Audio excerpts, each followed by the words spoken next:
Hello दोस्तों, आज आप लोगों को क्लास 12th फिजिक्स के पहले पार्ट में आप लोग को बताया जाएगा क्लास 12th में। और यह वीडियो जो है 10 से 15 मिनट तक का वीडियो रहेगा। प्रत्येक वीडियो में एक टॉपिक फिजिक्स का क्लियर रहेगा और यह जो टॉपिक डाला जाएगा पहले चैप्टर से स्टार्ट किया जाएगा ये वीडियो। और प्रत्येक दिन वीडियो 10 से 15 मिनट का आपको यूट्यूब पर हम अपलोड करेंगे। अब यहाँ पे अगर हम बात करें तो क्लास ट्वेल्थ है और सब्जेक्ट फिजिक्स है, पार्ट 1 है। इसमें अगर देखा जाए तो क्लास 12th में जो आपको यूनिट मिलेगा वो फर्स्ट यूनिट मिलेगा। और इसमें पार्ट 1 में यूनिट फर्स्ट है जिसका नाम है स्थिर वैद्युतिकीय।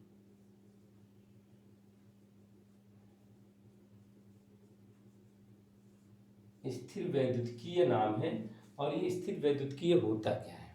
देखिए, कुछ ऐसे स्थान होते हैं जहाँ पे आवेश को स्थिर रख दिया जाए। आवेश में कोई गति जब न कराया जाता है, आवेश विरामावस्था में रहता है, तो उस प्रक्रिया को हम कहते हैं स्थिर वैद्युतिकीय।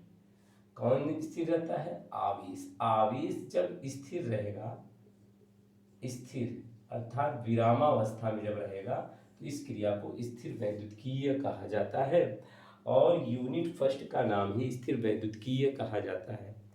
अब इस स्थिर वैद्युतिकी का मतलब यही होता है कि आवेश को गति न कराया जाए, वो विराम अवस्था में या स्थिर अवस्था में बना रहे।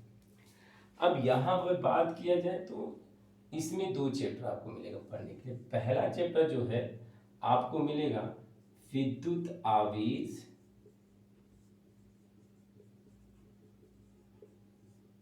व क्षेत्र। दूसरा जो चैप्टर मिलेगा पढ़ने के लिए उसे कहा जाता है विभव एवं धारिता। तो ये ध्यान रखें, आवेश जब स्थिर रहता है तो उस क्रिया को हम क्या कहते हैं? स्थिर वैद्युतिकीय कहते हैं। जो पार्ट 1 फिजिक्स में, क्लास 12th में फिजिक्स में क्या है, पार्ट 1 है, यूनिट फर्स्ट है जिसका नाम है स्थिर वैद्युतिकीय। और स्थिर वैद्युतिकीय का मतलब होता है आवेश स्थिर रहे और आवेश गतिमान अवस्था में नहीं रहे।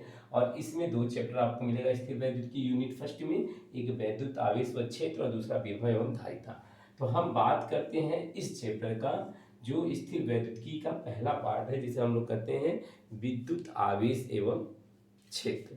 अगर बात की जाए विद्युत आवेश एवं क्षेत्र की, तो देखिए विद्युत आवेश होता क्या है।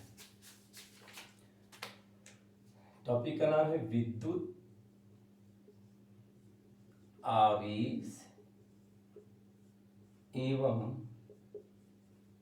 क्षेत्र। देखिए विद्युत आवेश और क्षेत्र क्या होता है, हम बात करेंगे विद्युत आवेश का कि विद्युत आवेश क्या होता है।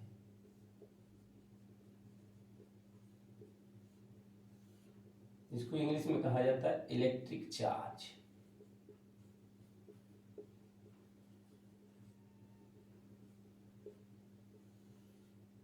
देखिए विद्युत आवेश होता क्या है, किसी पदार्थ का वह गुणधर्म। देखिए विद्युत आवेश क्या होता है, किसी पदार्थ का वह गुणधर्म जो विद्युत व चुंबकीय क्षेत्र को उत्पन्न कराए और उसका अनुभव भी कराता हो, उसे क्या कहते हैं? विद्युत आवेश कहते हैं। किसी पदार्थ का, लिख दे रहे हैं हम, किसी पदार्थ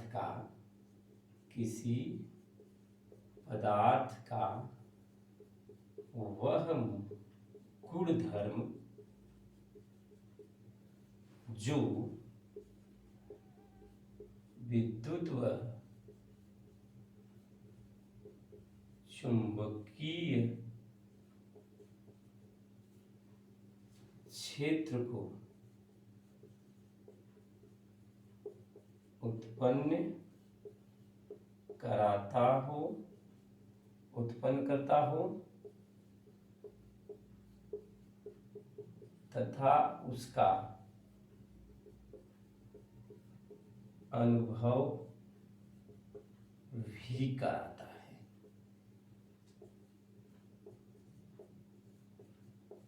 कहने का अर्थ है कि विद्युत आवेश क्या होते हैं, तो विद्युत आवेश किसी पदार्थ का वह गुणधर्म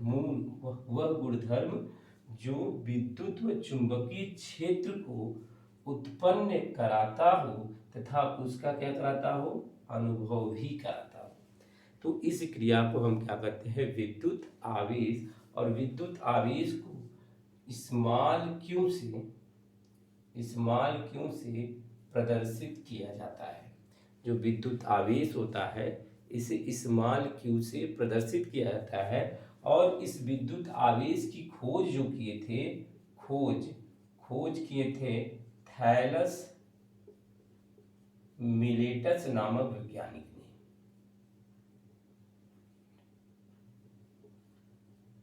थैलस मिलेटस नामक वैज्ञानिक ने विद्युत आवेश की खोज की कि विद्युत आवेश होते क्या है। देखिए हमने क्या किया, सबसे पहले आप लोग को बताया कि स्थिर वैद्युतिकीय जो पार्ट 1 में पहला यूनिट है जिसका नाम है स्थिर वैद्युतिकीय, जिसको इंग्लिश में इलेक्ट्रोस्टैटिक्स कहा जाता है। स्थिर वैद्युतिकी का मतलब होता है कि जहां पर कौन स्थिर हो, आवेश स्थिर हो। जिस स्थान पर आवेश स्थिर होता है उसे कहा जाता है स्थिर वैद्युतिकीय। स्थिर वैद्युतिकी में 2 चैप्टर मिलेगा। एक चैप्टर मिलेगा विद्युत आवेश एवं क्षेत्र, और दूसरा जो चैप्टर आपको मिलेगा विभव एवं धारिता। तो हमने क्या किया है कि विद्युत आवेश और क्षेत्र के बारे में बताएं। तो पहला हेडिंग जो है विद्युत आवेश के बारे में, इलेक्ट्रिक चार्ज किसे कहते हैं, तो किसी पदार्थ का वह गुणधर्म जो विद्युत व चुंबकीय क्षेत्र को उत्पन्न करता हो तथा उसका क्या कराता हो, अनुभव भी कराता हो, तो उसे क्या कहते हैं, विद्युत आवेश कहते हैं। इसे स्मॉल क्यू से प्रदर्शित किया जाता है और इसकी खोज थैलस मिलेटस नामक वैज्ञानिक ने किया था। देखिए आवेश की अगर देखा जाए तो एक बेंजामिन फ्रैंकलिन ने आवेश को धन आयन और ऋण आयन में डिवाइड किया। धन आयन और ऋण आयन में जो आवेश होता है, आवेश के प्रकार, टाइप ऑफ चार्ज। देखिए आवेश को 2 भागों में बांटा गया है, एक सजातीय आवेश और एक होता है विजातीय आवेश।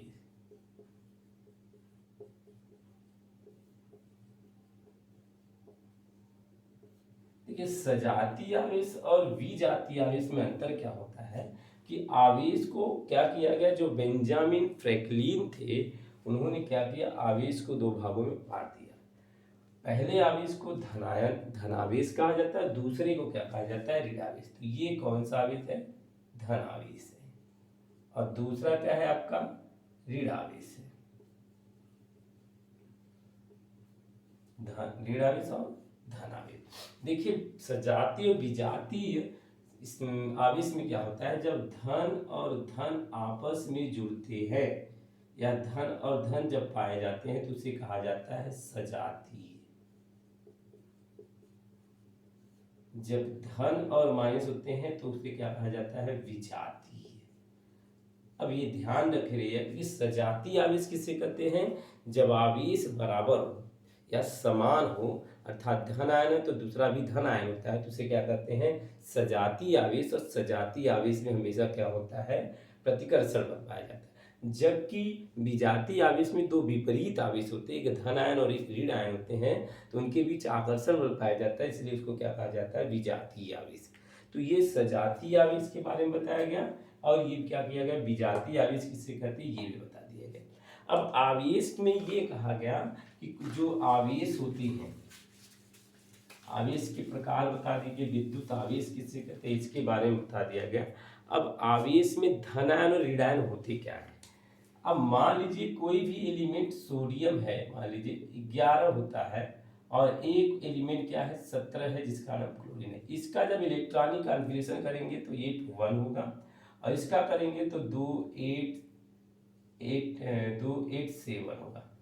अब कि कोई भी एलिमेंट को अगर नोबल गैस उसको बनना है, हर प्रत्येक एलिमेंट का एक ही प्रॉपर्टी होता है, काउंटर मोस्ट ऑर्बिटल में 8 इलेक्ट्रॉन हो जाएगा तो नोबल गैस हो जाएगा।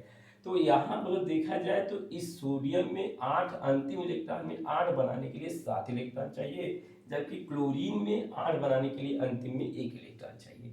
तो ये जो होता है, ये सोडियम 1 इलेक्ट्रॉन इसको दे दिया जाता है। अब इससे ये पता चलता है कि जिस तत्व में इलेक्ट्रॉन की हानि होती है, जिस तत्व में इलेक्ट्रॉन की हानि होती है उसे कहा जाता है धनावेश, और जिस तत्व में इलेक्ट्रॉन की अधिकता होती है उसे क्या कहा जाता है, ऋणावेश। यहाँ इलेक्ट्रॉन की क्या हुई है, हानि हुई है, क्योंकि इसके आउटर मोस्ट ऑर्बिटल में एक इलेक्ट्रॉन थे, वह एक इलेक्ट्रॉन किसके पास चले गए, क्लोरीन के पास, क्योंकि क्लोरीन के पास कितने थे, 7 थे।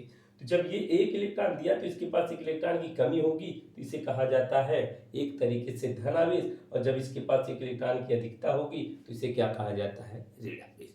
तो आज आप लोगों को हमने क्या किया, स्थिर वैद्युतीय जो भौतिक विज्ञान क्लास 12 का पहला पार्ट है उसमें स्थिर वैद्युतीय यूनिट फर्स्ट के बारे में हमने बताया कि जहाँ पर आवेश स्थिर होते हैं, आवेश में कोई गति नहीं होता है, तो उसे स्थिर वैद्युतीय कहा जाता है।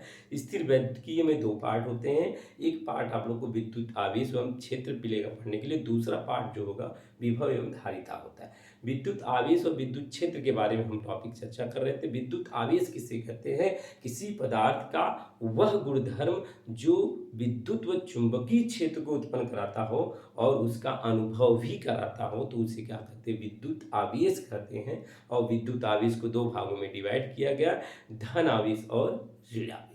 जब धन आयन और धन आयन आपस में संपर्की होते हैं तो उसे सजातीय आवेश कहा जाता है। जब ऋण आयन और ऋण आयन होते हैं तो उसे भी सजातीय कहा जाता है। जब धन आयन और ऋण आयन मिलते हैं तो उसे क्या कहा जाता है, विजातीय आवेश कहा जाता है।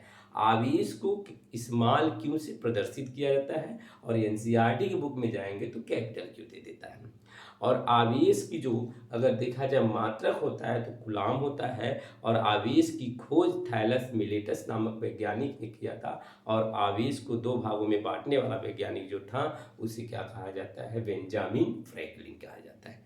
बेंजामिन फ्रैंकलिन ने आवेश को 2 भागों में बांटा, और यहाँ तक कि जिस तत्व में इलेक्ट्रॉन की हानि होती है उसे धनावेश कहा जाता है, और जिस तत्व में इलेक्ट्रॉन की अधिकता होती है उसे क्या कहा जाता है, ऋणावेश कहा जाता है। तो ये तो आवेश के बारे में बता दिया गया, आवेश के विद्युत आवेश क्या होते हैं सबके बारे में चर्चा किया गया। जो भी पॉइंट आपको इसमें नहीं समझ में आएगा वो पॉइंट आप क्या करिए, कमेंट में लिख दीजिएगा, उसको और सरल भाषा में समझाने की कोशिश किया जाएगा। और जो आपका कल का जो टॉपिक होगा वो आवेश की संकल्पना के बारे में होगा, और आवेश की संकल्पना के बारे में कल चर्चा की जाएगी, जबकि आज आवेश के बारे में बहुत सारी चर्चा की गई। ये ध्यान रखिएगा कि इसे एक बार आप क्या करिएगा, रिवाइज कर लीजिएगा। Thank you.